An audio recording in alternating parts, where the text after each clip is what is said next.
Hello and welcome back to the Villa Filler podcast. I'm here as always, my good friend Dan Wiseman. Dan, Aston Villa 4, Brentford 0. How you doing, mate? Mate, I'm very good. I am very good. Yeah, mate, it has completely saved my weekend, as I'm sure it has for everybody else that is listening. I had the chance for like a grand slam today, mate.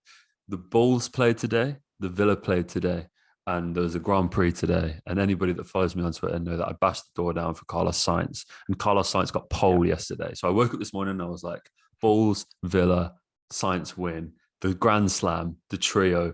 Woke up this morning, the Bulls lost, and I was like, oh no.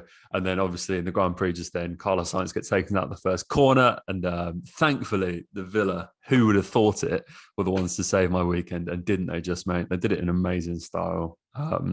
It's crazy that I've just liked a tweet from our manager. Has that ever happened before? I know obviously Stevie had Instagram, didn't he? But yeah, obviously Danks has put out a post-game tweet. I liked it. That's maybe a first for the football club. So yeah, it's Had the a new owner. era, We've mate. had the owner on Twitter, but we're over Yes. that now. We're past that. We've evolved.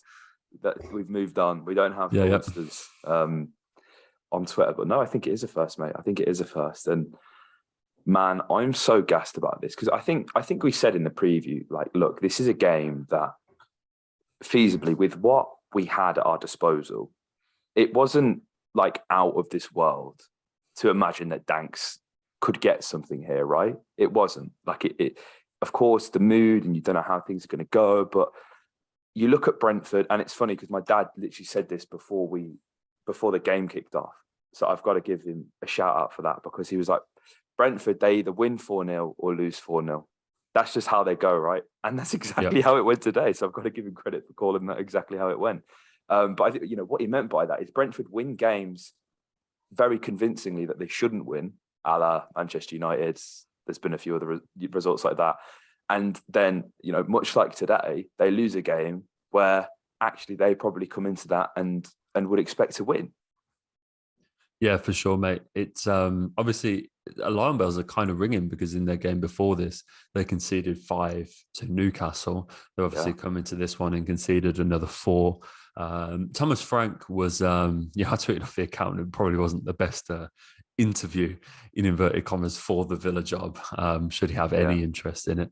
But he was very full of praise, actually, in his post-game. He sort of said, fair play to Villa.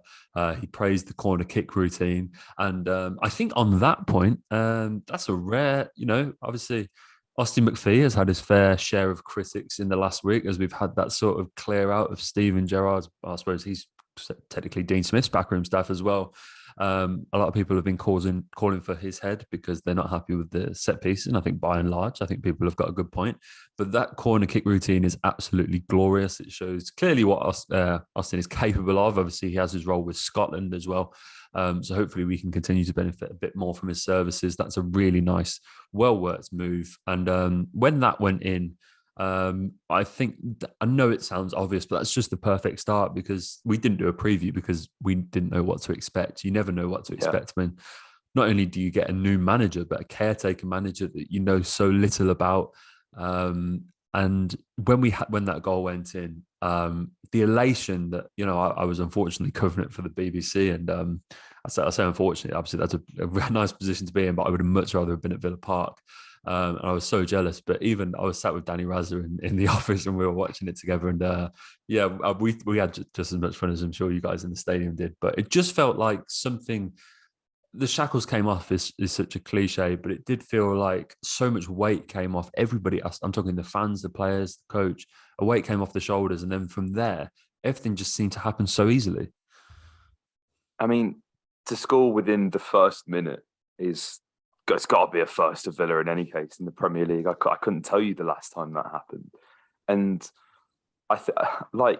what felt so cathartic about today, mate, is the fact that we've spent not only the past week, but the past months being completely and utterly gaslit by Steven Gerrard's friends in the media, saying how much of a great coach he is and how, maybe we need to temper expectations and the players aren't good enough and this and that. And mate, we've been saying it even on this podcast, 4-2-3-1, double pivot. Like, let's play players in the correct position. Bailey's played on the left. What a surprise! He's got a goal and he's been credited for 1 assist, but I think we can give him another one for the Watkins goal as well, really, because that ball, oh my God, yeah, cut butter, mate, could cut butter that goal. Absolutely sublime. And you know, some will look at that and go, where was that for Steven Gerrard? But actually, it's quite a basic thing to sort of play a system that suits your players, and to, you know, maybe swallow your pride a bit if you are a Steven Gerrard in doing that. But and bringing people in like Dendoncker, and I don't want people to get my Dendoncker rant twisted from the other day, because, you know, ultimately the point I was getting at is, why sign a player if you're not going to play him? He's played and he's been my man of the match today. He's been an absolute revelation. The freedom that man gave Douglas Luiz today was sublime. And the difference in levels from Douglas midweek against Fulham to tonight, to this afternoon, it's notable, man.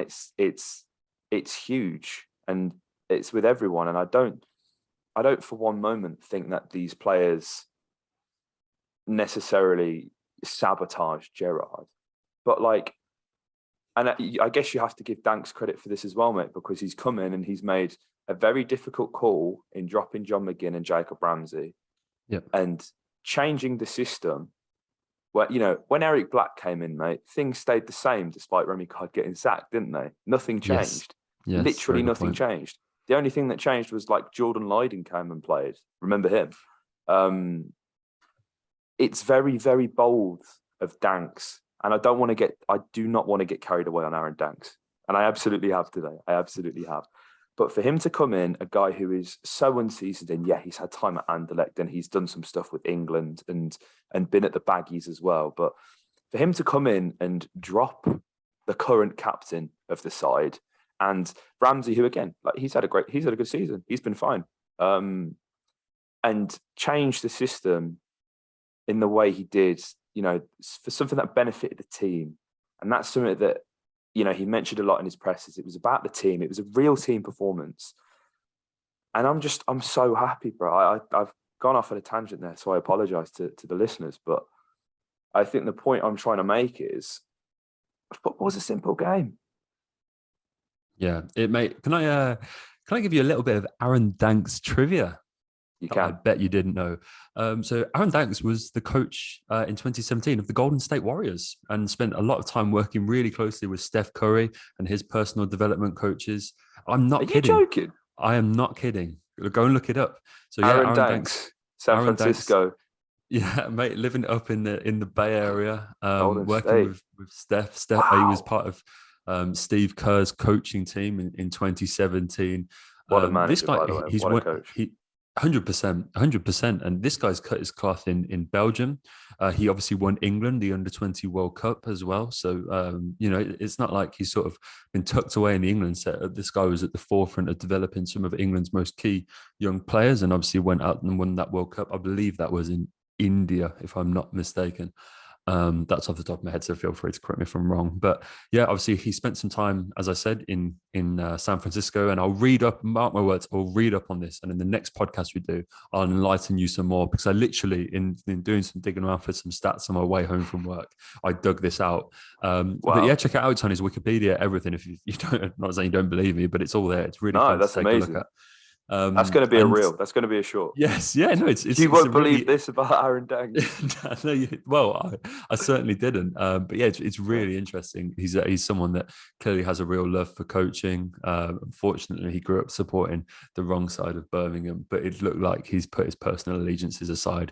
And yet, no, as you said, we're not going to get too carried away. But on the players and sort of not playing for Gerrard, and when I was working that game today, a lot of the replies I was getting to coverage was the players threw Stevie under the bus. They down tools. They stopped playing. And I can see why, from a neutral's point of view, from an outside perspective, it would look like that. And I'm not saying that the players did that. And obviously you make a very fair point, mate, about the style and the structure and the way they're allowed to play. And obviously that's a huge part of it. But I think it's the same for any professional. And I think it's the same in any workplace.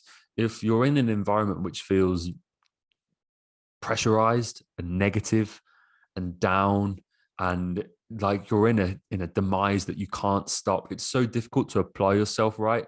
And I think today everything felt perfect about Villa Park. The weather, the sun being out, I think even little things like attacking the Holte in the first half just drew us onto them again and again. And it's weird, but it's like these little things contributed to that. Like we got the first, and the Holte end picked up and kept drawing us onto them. And I'm not saying it wouldn't happen if we were attacking the North, but all of these little things created such like a feeling of optimism and of hope at Villa Park I don't think we've had in a little while. I just want to mention it now before I get some airtime. Shout out to Danny Ings, not only for his penalty, but for the pretty amazing gesture that he made in walking out with his mascot with the headphones on, and everything that meant to the Villa Foundation and all of those guys. A real nice touch. One of the true gents of the game. So shout out to Danny Ings. I didn't want to forget that.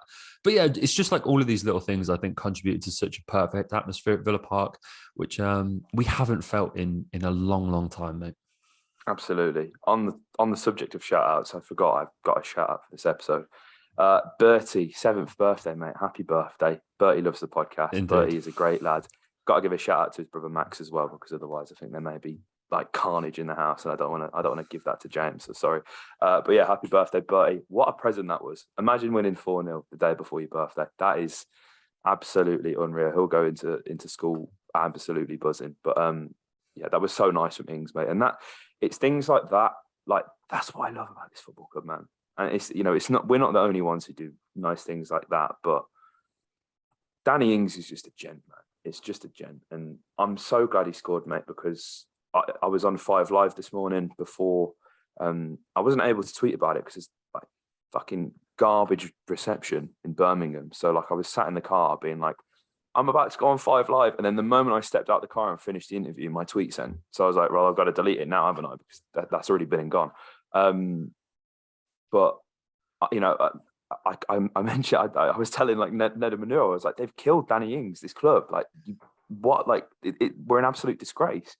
And Danny goes in and puts that performance in. It's sublime. And one thing I want to mention, right, on Ings as well, and this is the thing, you don't lose it, right? You do not lose any technique. It's there. It's absolutely there. That second goal, I'm just watching it right now. Wonderful. So if you see my eyes wandering, that's what it is, right? But what I love so much about it, right? And the first goal is fantastic as well, which is just playing now. First of all, the ball from Ashley Young. I think Villa got a lot of joy here by actually playing with width, which is something that we haven't done and probably something Brentford didn't expect us to do. And when you play up against the back three, you need to be rough and ready with them. You need to be dragging them out of position. If we were to play the Christmas tree formation that we're used to, it's just easier. And I think that's what really threw them, because we did play with genuine width. And you look, mate, as Ashley Ball, he's not related to Ollie Ball, as Ashley Young is threading that ball through right to Leon, you've got, I think it's Damsgaard, and yeah, I think that's how you pronounce it. Is it? Yeah. They're both immediately drawn in by that pass, right? And he's so far out of whack with, I think it's Pinnock and whoever the other centre half is. There's so much space that Leon is able to drive into, and that ball that's just teased across the Ings. And what I loved about this as well, man, not only the cool first time finish, it's the celebration, or therefore lack of, because that's just a normal day for Danny Ings. Do you know what I mean? Like, he does about 50 of them on the training ground. It's easy, 6 yards out, boom. Leon and Ashley's probably done all the hard work, to be fair, taking 2 or 3 players out of the game with that initial ball to Leon. But like, that's the response I want from Danny Ings. Do you know what I mean? Like, let's get some confidence in this guy. Let's get this guy scoring goals. And on confidence and on scoring goals, mate, Ollie Watkins as well. It took 3 bites at the cherry, but man, that goal, he needed that goal. He really needed that goal. And playing wide right, I think it really suited him. None of this, sort of coming in and being predictable and shooting with your right foot with him on the left that we've seen in the past few weeks. You can afford to be more direct by playing on, the side, which is naturally where your stronger footage. Not only is it easy to cross the ball, but I think you can see as well, it was in the first half, there was an opportunity, mate, where it was just him, and he drove into the box and he absolutely unleashed a shot. It was probably about 15 minutes in, which Raya sort of forced over the cross. I think it was probably only going to like rattle off the underside of the crossbar in any case, but he forced a brilliant save from Raya.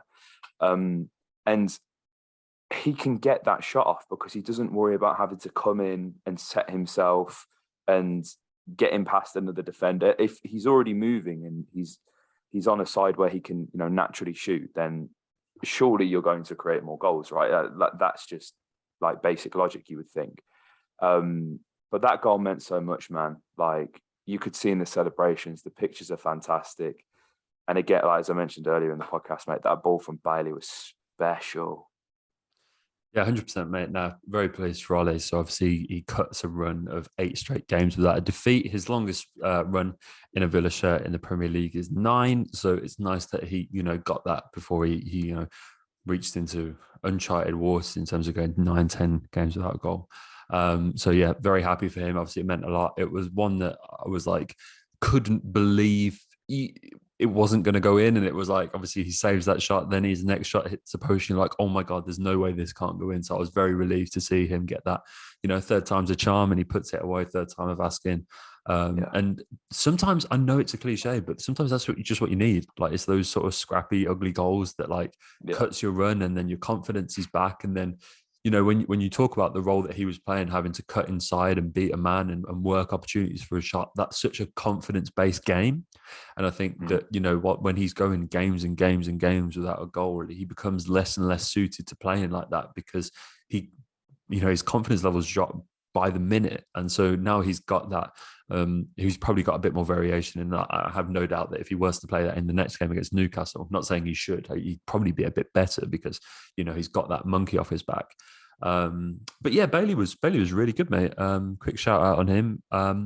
You know what? I think you've waxed lyrical enough about his goals and the assist, but what gave me enough confidence to get like today is how he operated in tight situations where we've seen Bailey honestly just flat out lose the ball. There was times in this game where he was pressed up against the touchline, he was caught in between 2 players, and he'd play an accurate pass, or he'd beat the man, or he was like comfortable playing balls along the touchline that before would have just gone straight out of play. He seems personally like he's really benefiting from this change in style and this wave of optimism. And so, yeah, for all the assists and the goals, and they were amazing, and he deserves due credit. There was a real change in all of his other aspects to the game. He played with a hunger, and it was like the Leon Bailey we expected to sign. These are the performances which we wanted to get out of him from Leverkusen, which is when he was at the top of his game, playing the happiest football of his career. And so to emulate those kind of performances is really encouraging. Yeah, mate, I've got a couple of stats here which will, keep the good vibe. We haven't had some good vibes in this podcast for a while, so let's have some. It's the earliest 3-goal lead by any side in a Premier League after 14 minutes since Manchester City against Watford in September 2019. That was 12. Wow. It's the earliest the side has ever led by 3 goals in a manager's first game in the Premier League. Villa scored in the 2nd minute, the 7th minute, and the 14th minute. It's the earliest we've ever scored twice and 3 times in a Premier League game. It was also Villa's 1,050th match in the Premier League, which is quite nice. We scored as many goals today as we've managed in our previous 5 home games this season in the Premier League. And obviously, he's the first coach, Aaron Danks, in Villa's history to win his first game in charge of the club by 4 or more goals. Lovely bunch of statistics there. I love it, man. I love it. Mate, it's great. It's great. And as you said, I feel like we know a little bit more about Aaron Danks now. So I think there will be a preview for the Newcastle game this time. I feel like we've cut our cloth with him. So I'm looking forward to getting back into that. And as you said, let's not get carried away. I saw some funny tweets on the timeline today. And it's great to see people getting carried away because we haven't been able to do that in a long time. I think a few of us probably lost our heads a little bit in pre-season, me included. And I think I think a lot of Villa fans do too, so I'm not going to get too ashamed of that. But it's nice to be in this situation where you're allowed to get carried away a little bit. And we've got some tough games between now and the World Cup, back-to-back games against United. But I think it looks increasingly likely that it will be Danks until then. I'd go as far as saying maybe it even makes sense to keep Aaron Danks until then, and then we can really make a decision, hammer out negotiations properly. We don't have to rush them. And then, see how we look after Qatar. Absolutely, man. Absolutely. And I just want finally just to sort of wax lyrical about Leon Bailey just a little bit more. Just thought I'd take a look at the stats from the to compare directly from the Fulham game to what we witnessed today, mate, because it makes for an interesting reading. Leon Bailey, could you believe, mate, only made 10 passes against Fulham. 10 passes. That's disgraceful. I didn't even look at this because we were so mad, like it didn't need a full-on tactical breakdown. We lost 3-0, man sent off, all that nonsense. With a 70% pass accuracy, right? And just to show you the levels, man, he's 93% pass accuracy. He's 14 of the 15 passes he made have been accurate. Created one big chance, had a shot blocked. A shot on target, then had a shot blocked.